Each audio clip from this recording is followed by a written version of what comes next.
Attack TV brings you daily news bulletin from India. Breaking news and views from India.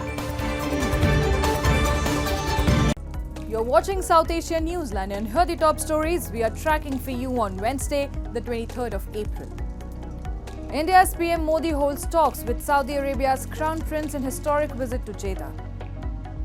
At least 26 civilians killed in deadliest terror attack in Jammu and Kashmir in over 2 decades. And in major victory, Bangladesh's Yunus acquitted of corruption charges by top court.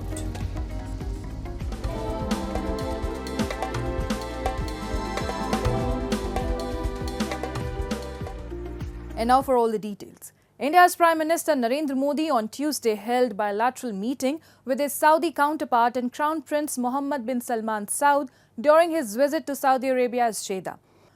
Along with the Crown Prince, the Indian PM co-chaired the second meeting of the India-Saudi Arabia Strategic Partnership Council. They reviewed the progress in the Madain edition of the Council and along with that discussed cooperation in the fields of energy, defence, trade, investment, technology, culture and people-to-people relations.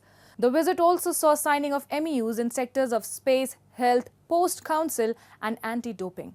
Prime Minister Modi was on a 2-day state visit to Saudi Arabia's Jeddah, being the first Indian Prime Minister in over 4 decades to visit the city.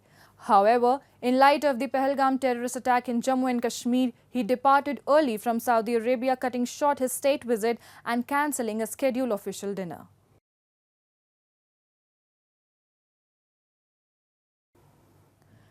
At least 26 civilians were killed and 17 others in a terror attack in India's Pahalgam, the deadliest assault in the region in nearly 2 decades. The Resistance Front, a proxy of Pakistan-based Lashkar-e-Taiba, has claimed responsibility for the massacre of tourists. Prime Minister Narendra Modi, cutting short his Saudi Arabia visit, chaired an urgent cabinet meet as global leaders, including US President Donald Trump, condemned the attack and vowed the support. We have a report. In the worst attacks on civilians in nearly 2 decades, at least 26 people were killed and 17 others were injured after terrorists opened fire at tourists in India's Jammu and Kashmir territory. The attack took place on Tuesday in a meadow in the Pahalgam area of the scenic Himalayan Federal Territory, and the dead included one Nepalese national and several government officials, reports have suggested. India's Home Minister Amit Shah rushed to Srinagar on Tuesday evening and was at the attack site on Wednesday to take stock of the situation in the region. Prime Minister Narendra Modi, who was on a state visit to Saudi Arabia, also cut short his visit and returned to New Delhi on Wednesday. He was briefed by officials immediately upon his return. Later in the day, he also chaired the Cabinet Committee of Security, chalking out India's response in the matter. According to officials, at least 4 terrorists fired from close range at the tourists, with the Resistance Front, a proxy of Pakistan-based terror group Lashkar-e-Taiba, claiming the responsibility of the attacks. A search operation by the security forces was in progress till the last reports came in. Terrorism के खिलाफ हमारी zero tolerance की policy है। भारत का एक-एक नागरिक इस कायरतापूर्ण हरकत के खिलाफ एकजुट है। मैं इस मंच से देशवासियों को आश्वस्त करता हूं, घटना के मद्देनजर भारत सरकार वो हर कदम उठाएगी जो जरूरी और उपयुक्त होगा।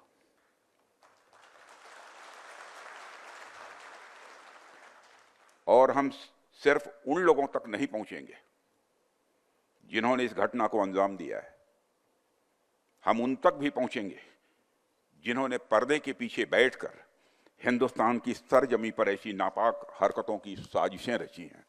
कोई कोइंसिडेंट नहीं है कि आसिफ मुनीर पाकिस्तान आर्मी चीफ 2 दिन पहले ही इस तरह की बातें करता है और उसी के गुर्गे यहाँ इस तरह की वारदात करते हैं। ये कोई नॉर्मल टेररिस्ट नहीं है, ये पाकिस्तान आर्मी एसएसजी के लोग हैं। वो टेररिस्टों का बेस बना के अंदर आए हुए हैं उनके पास M4 राइफल है अमेरिका की, और ये सारा बेसिकली वो इसको एस्केलेट करना चाहते हैं कि 370 के बाद जो हालात नॉर्मल हुए हैं उसको हम उस नैरेटिव को काउंटर करें। मैं समझता हूं सबसे बड़ा टेररिस्ट आसिफ मुनीर है। World leaders, including US President Donald Trump, Russian President Vladimir Putin, and Israeli Prime Minister Benjamin Netanyahu, have condemned the terror attack, expressing solidarity with India.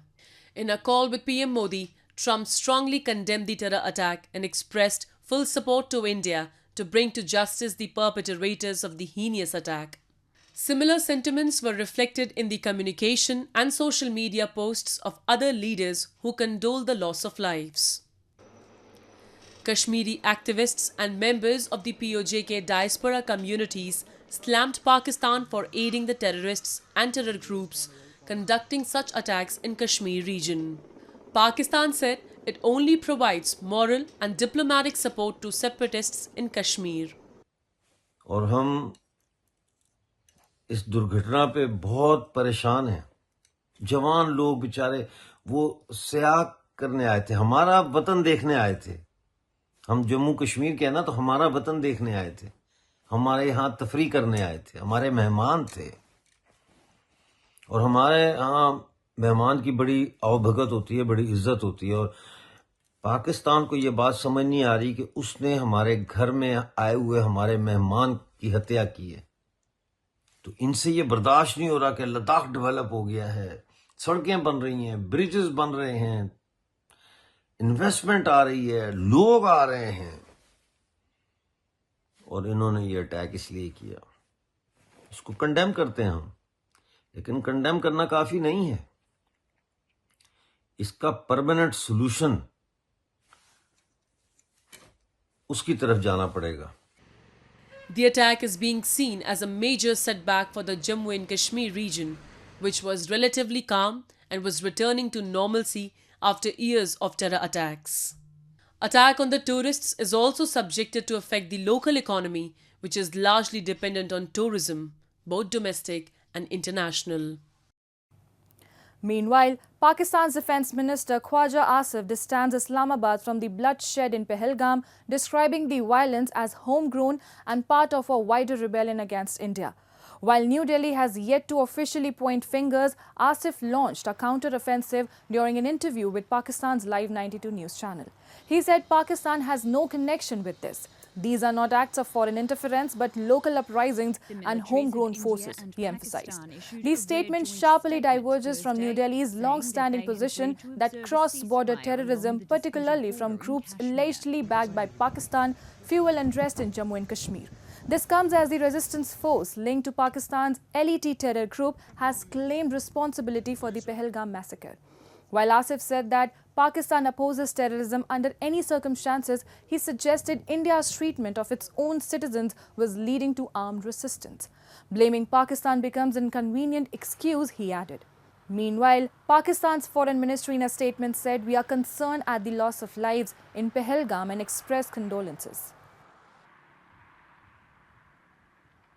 Moving on. Pakistan's Finance Minister Muhammad Ishaq has expressed plans to boost trade with the US by removing non-tariff barriers and encouraging more imports from America. In an interview with Bloomberg, he highlighted ongoing discussions aimed at opening Pakistan's market to US products and attracting foreign direct investment from American firms. Aurangzeb noted Pakistan's efforts to revive its economy following a near default in 2023 and welcomed an initial $2.3 billion IMF loan, which provides funding visibility through 2027. He mentioned Fitch's recent upgrade of Pakistan's credit rating, citing progress on economic reforms. Addressing concerns over US President Donald Trump's 29% tariffs on Pakistani goods impacting 500 to 700 million US dollars in exports, Aurangzeb emphasized engagement to reduce trade barriers. Trump recently paused tariffs for 90 days after global negotiations. In a major and expected win for Bangladesh's interim government, Chief Advisor Muhammad Yunus, the country's Supreme Court on Wednesday dismissed the charges of corruption against him, the Dhaka Tribune has reported. In a unanimous judgment, 4-member bench led by Chief Justice Dr. Syed Rafat Ahmed delivered the judgment in favor of appeal by Yunus against a lower court order on charges of money laundering. The case in the matter was filed by Anti-Corruption Commission during the post-Prime Minister Sheikh Hasina's administration in 2023, which accused Yunus and his associates embezzled $2.16 million and transferred the funds illegally, an act deemed a criminal offence under the Money Laundering Prevention Act in Bangladesh. A lower court in June last year indicted Yunus and 13 others in the case. Yunus and his associates had challenged the judgment in the High Court, which rejected their appeal, coinciding with the last days of Hasina's administration. Yunus and his supporters had claimed the charges stem from political motives.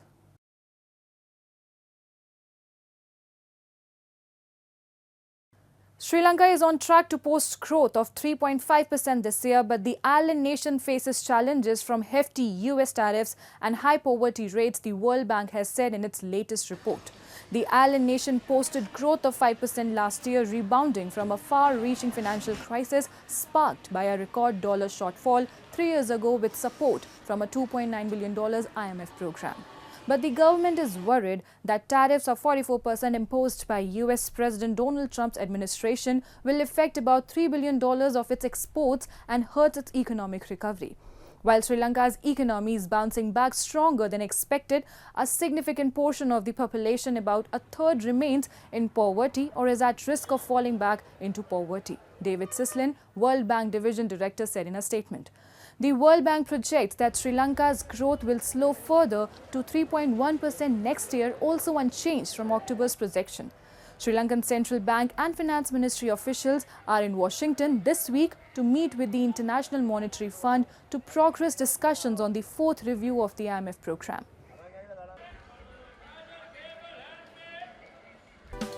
That's all in tonight's edition. We will see you same time tomorrow. Good night.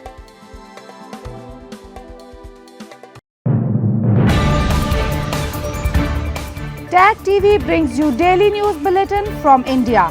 Breaking news and views from India.